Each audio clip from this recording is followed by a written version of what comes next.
Shalom, call all Yahweh Shem Shah. Now I was just looking at the news just now and I see this video. And it says, now this is scripture, man.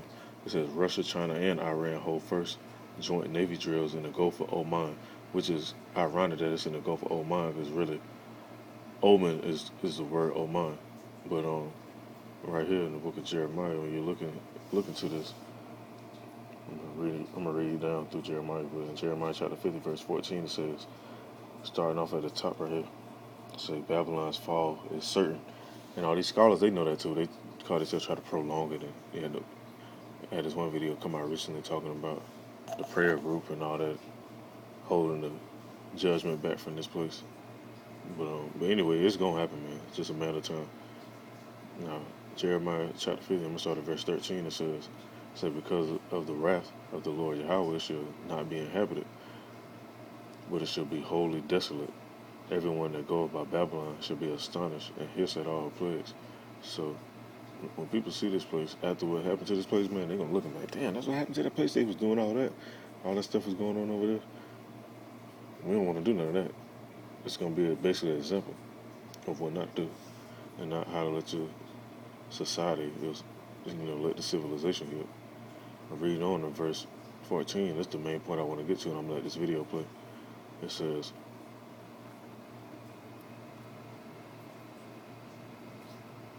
put yourselves in array against Babylon round about it. When you look at this video, notice who ain't included in the drills. It says Russia, China, and Iran. Where the U.S. at? Now, but it says, put yourselves in array against Babylon round about, all you that bend the bow, shoot at her, spare no arrows, for she hath sinned against the Lord Yahweh. And go back into this word once again, because you have people to be simple and be like, oh,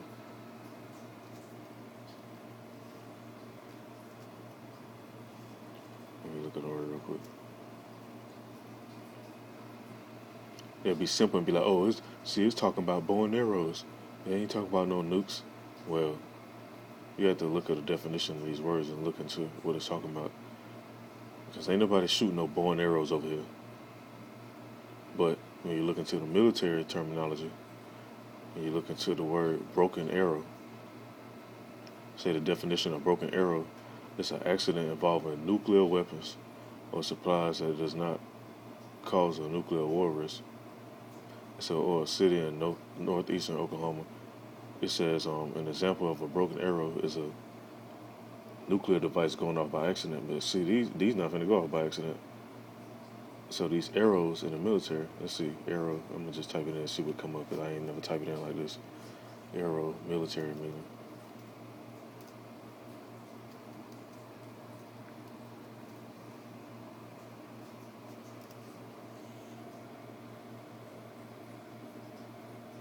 And they got the picture right there, man. That's what the scripture's talking about, man. You can't make this up. It said the military uses the term broken arrow to describe any incident in which a nuclear weapon is lost, stolen, or inadvertently detonated. And there's been reports the chariots, the angels, they'll fly by these nuclear silos. I'm gonna see if I can search for a video in a minute and pull that up. But they have videos and they slow it down and they see these chariots. They'll fly over the silos and they activate them nukes. And the countdown will get all the way down to 1, and then it'll reset it just to fuck with them, just to let them know who's in control. But they're not really in control like they think they are. And it says, reading on some more, it says, all that prevented one of them from detonating was a single low-voltage safety switch. So they say. Let this play real quick. A British oil tanker. UK is accusing Iranian boats of trying to intercept a British oil tanker. There seemed to be no end to this escalation. Washington and everyone with a warship or regiment to spare seemed to be rushing into the Persian Gulf. I mean... And why? Hold on. I was going to let that play a little bit longer. Let me see the reason why.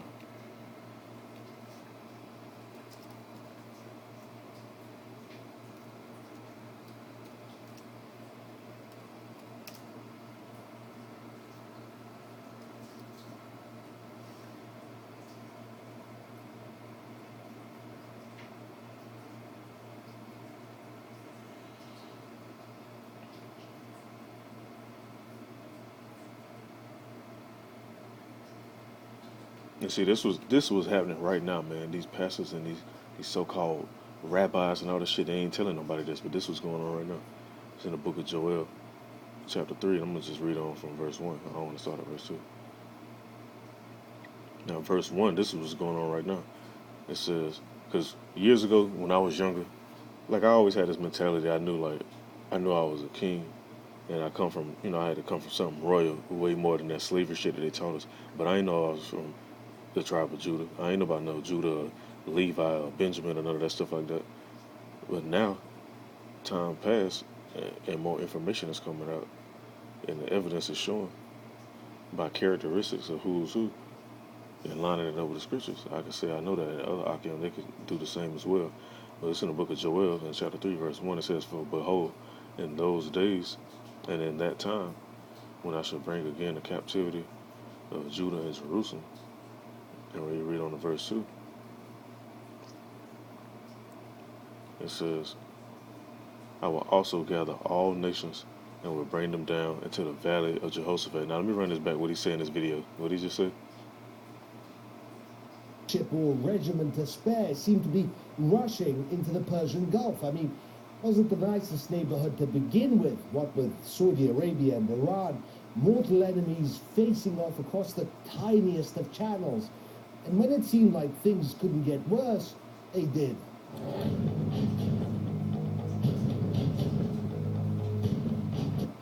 Let me finish reading and I'm going to let this play.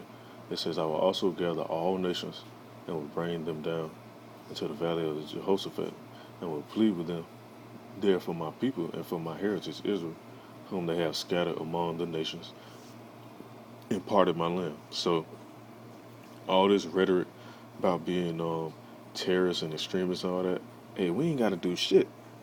Yahweh Hashem Yahushua putting a spirit on all these different nations, and you see it right here. It's in the news. Let me run this back just one more time. He putting a spirit on them to wipe each other out. We ain't got to do nothing. Just bring the word out. Because what a person hate more than anything, when you expose their ass, when they've been lying, playing games, and they've been getting away with it, then you come out, you start bringing the truth out, bringing historical evidence. You might show some documentaries, you line it up with the scriptures, show some pictures, and everything point to the truth. So if a person been lying that whole time, that pisses them off more than anything. So you ain't got to do nothing. The rest is left up to you. How about Shin Yahushua? So let me run this little part back right here. With Saudi Arabia and Iran, mortal enemies facing off across the tide. It seemed to be Washington, and everyone with a warship or regiment to spare seemed to be rushing into the Persian Gulf. I mean, right here what the scripture said. It said, "I will also gather all nations and will bring them down into the valley of Jehoshaphat." Not no men go push them over there. We ain't got to go push them over there. The Most High putting the spirit on them to go over there.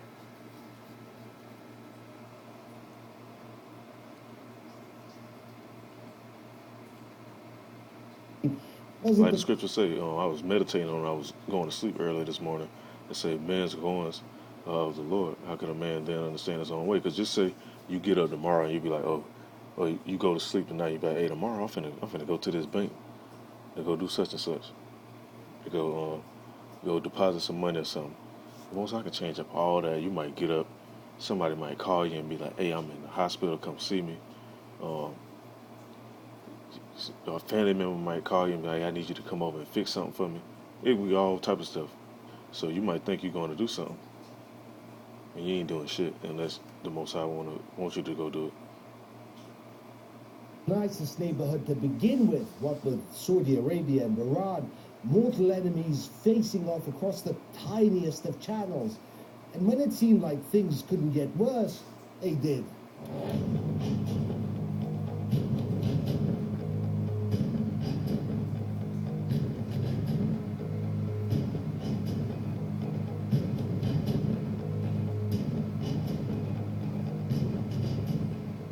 The attack was launched from the north and was unquestionably sponsored by Iran.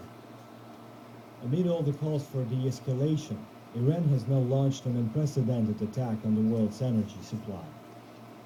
Having failed at max pressure, Secretary Pompeo's turning to max deceit, blaming Iran won't end disaster. And see, That's what Esau like to do, blame everybody else but they damn self. But we'll read down to verse 3 real quick. It's in Joel chapter 3, verse 3. It says, "And they have cast lots for my people, and have given a boy for a harlot, and sold a girl for wine that they might drink." And when you look at it, what's that one movie called? It was I think it's called Goodbye Uncle Tom. In that movie, it give a prime example of who was doing what. It had the little boys, they had sprayed or painted them silver and gold. Then they had the little girls in there, they was selling them for wine and shit. That's what Esau was doing, man. But people want to play about, oh, Esau don't exist no more. That ain't who that is. That's exactly who that is, man.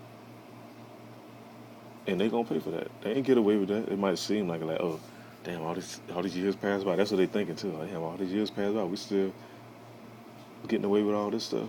We're gonna keep going. Let's go out of space with it. That's what they doing. But hey, this is a wrap for them, man. Now in verse 4, let me read on some more, because this is a heavy chapter right here in the book of Joel. In chapter 4 it says, "Yeah, and what have you to do with me, O Tyre and Zidon, and all the coasts of Palestine? Will you render me a recompense? And if you recompense me swiftly and speedily, I will return your recompense upon your own head." And that's what's about to happen, man. That's why, matter of fact, when that solar eclipse happened, they was having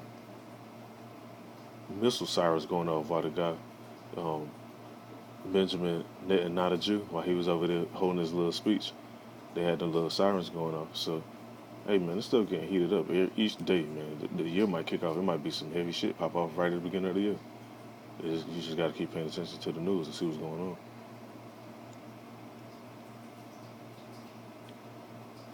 And I'm going to just read this off right here, and I ain't going to read too much more of Joel, but if any other Akim ain't read the book of Joel yet, read the book of Joel. But, let me go back to verse 5.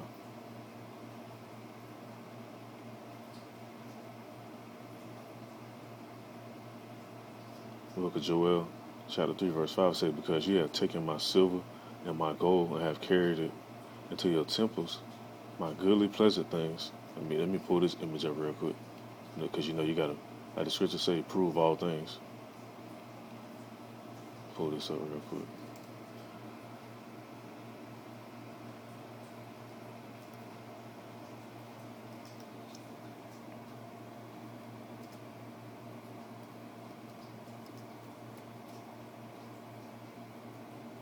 This is what they do, man. When they send these archaeologists out, when I was younger, I wanted to be an archaeologist, but damn well, they weren't finna let me do that shit.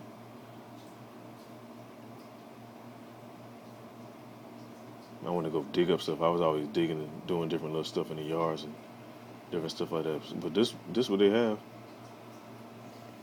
This is the stuff that they have, man. From ancient times, and they museums and stuff. And certain museums you can't even go in if you don't have like a political clearance or stuff like that. You don't have that clearance, man. They ain't letting you up in there.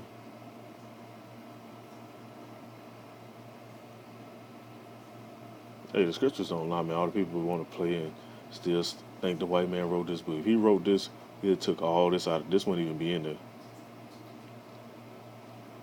It said, because you have taken my silver and my gold, have carried it into your temples, my goodly pleasant things. And if they could find the Ark of the Covenant, best believe they'll have that sit somewhere in the museum too, but they can't find it though. But it says, in verse 6, it said, "The children also of Judah and the children of Jerusalem have ye sold unto the Grecians, that ye might remove them far from their border." And that's what a lot of people now you have of saying, "Oh, I'm African," or "I'm from the motherland," or whatever, not realizing they actually from Jerusalem. That's how far away we've been removed from our actual land. So once our people fled from Jerusalem and went to the west coast of Africa, that's the only thing they remember. They don't remember nothing before that. Right at the edge of the precipice, And before I let this play someone, who did the selling? Now, of course, they're going to say, "Oh, well, your own people sold you." No, that wasn't the case. It was Hamites selling Israelites. It's a difference. Veiled. Things calmed down somewhat. Everyone's finger's still in the trigger, but it's more a diplomatic battle now. For example, Trump's still pressing on with his sanctions, trying to force Iran to abide by a nuclear deal that Trump himself pulled out of. Big protests in Iran as well, helped along by Washington.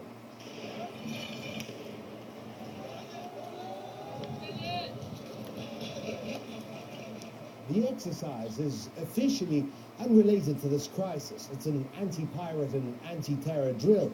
It's also a very clever move by Iran. Pressured and threatened as it is by America, Iran decided to call over some friends, apparently for a friendly sail together. China and Russia, second and third most powerful militaries in the world. As I said, pretty clever. Hey, and Yahweh Hashem Yahushua is clever, because think about how long it took for this whole society to get built up and what's about to happen to it. It's in the book of Revelation, chapter 18, verse 17. I'm going to end this off with this. It says, "For in 1 hour so great riches is come to naught, and every shipmaster and all the company and ships and sailors, and as many as trade by sea stood afar off." And that's what's going to happen, man. 1 hour, man. That's how it's going to take, 1 hour. And, hey, nukes is some serious shit. You see what they can do with damn C4 and dynamite and shit like that. They detonate buildings.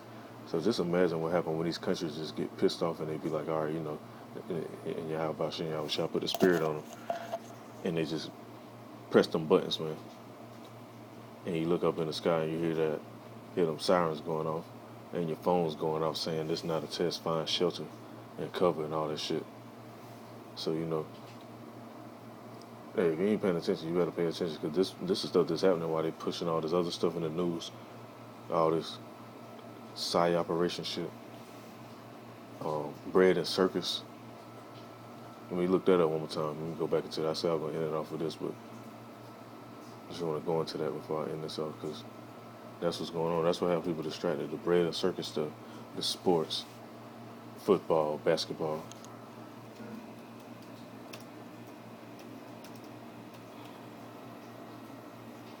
And of course, we gotta live. We in Babylon, so we gotta live and shit. But you can't overindulge in this shit, though. That's why the scriptures say, "Arise ye and depart, for this is not your rest." Because even when you try to get some rest and relax, they say you go to a park or something. Say you go to a park or something, you want to go chill out. Oh, damn. It's a nice little environment. Birds chirping and shit. You hear the water. Then you leave the park and go to the store and you see a damn tranny, man. Hey, you can't get no rest in this fucking place. But bread and circuses, this is what it's talking about right here. It says, a diet of entertainment or political policies on which the masters are fed to keep them happy and docile. So, hey, don't be docile, man. Ain't nothing wrong with being happy. But don't be docile. Be alert. So, Lord's will, and this was edifying. I'll make some of this. Again, call all Yahweh Hashem Yahweh Shah and Shalom to the elect.